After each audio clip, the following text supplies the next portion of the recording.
Welcome. We're glad you're here. Today is about possibility, not the vague inspirational kind, but the real kind that grows when learners are given room to chart their own paths. Across the country, schools are wrestling with schedules, staffing shortages, and increasingly diverse language needs. Phil, facilitated interdependent language learning, grew out of that reality, and the story we want to share begins right there. For a long time, classrooms were shaped around a system built for efficiency: rows, bells, pacing guides. A model that moved groups of students at the same speed, whether they needed it or not. It worked for sorting. It has never worked well for learning. But something shifts when you begin from a completely different starting point. It begins with a single choice.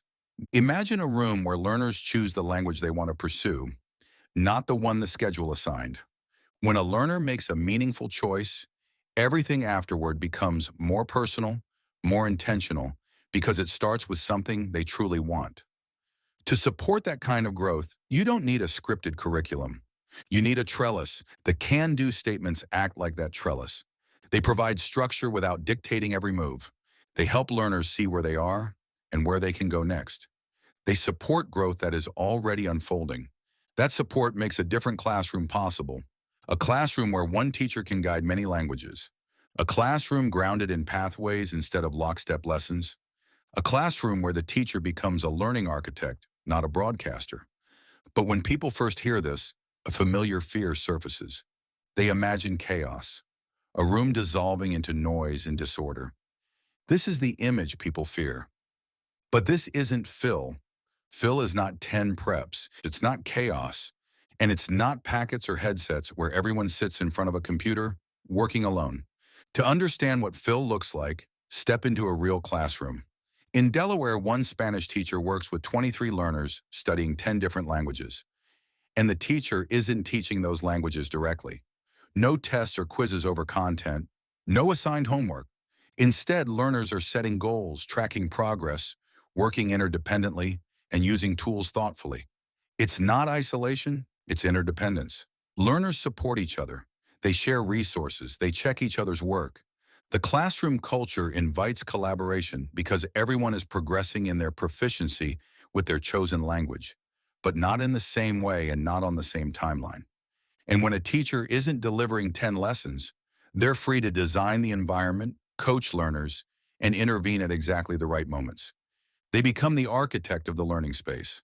That shift from instructor to architect changes everything, and it shows up in results.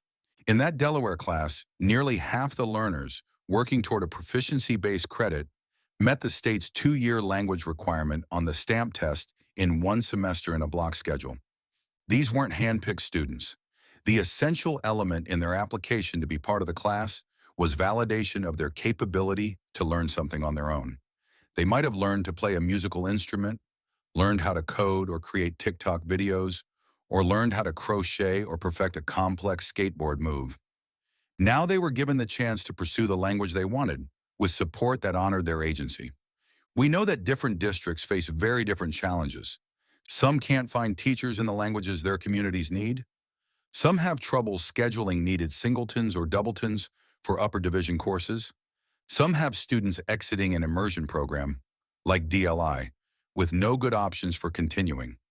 Some want to support heritage learners but don't know how to structure it. Phil gives each district a different lever to solve its own problems, without building entirely new programs. That flexibility also extends to individual learners. In traditional models, switching languages is almost impossible mid-year. In Phil, a learner doesn't need a new section. They simply redirect their goals and continue learning. Even with that flexibility, the week has a predictable rhythm. Learners set goals on Monday, work toward them through the week, and reflect on Friday. The structure supports independence instead of restricting it. Goal setting becomes the center of the week. Learners choose goals based on the published can-do statements. Using those, they learn to track their progress and decide what they want to be able to do next. This kind of personalized planning used to be hard for teachers to manage until AI became a stable support. In Phil, AI doesn't replace teachers or automate learning. It keeps learners aligned to proficiency, offering ideas, activities, and explanations that fit their goals.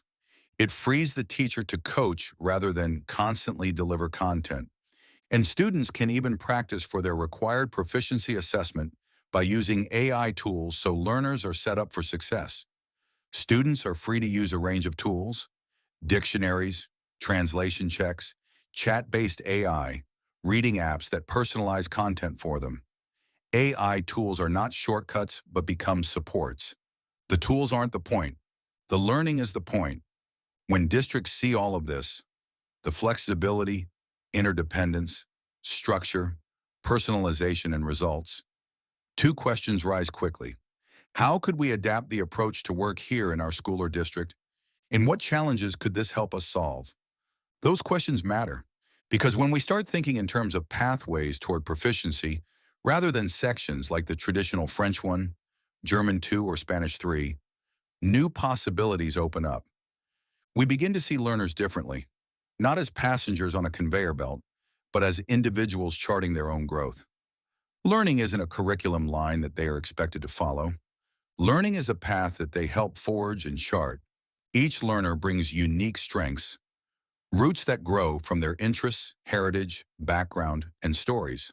Phil supports that growth with structure, transparency, and respect for the individual. If you'd like more specific information, examples, charts, rubrics, schedule ideas, scan the QR code here. It will take you to a deeper, richer layer of resources you can explore at your own pace. And be assured that we are ready to help. Just reach out. We won't necessarily give you answers, but we'll help you figure out solutions for your situation. Thank you for being here and for imagining what becomes possible when we design learning around the learners we actually have.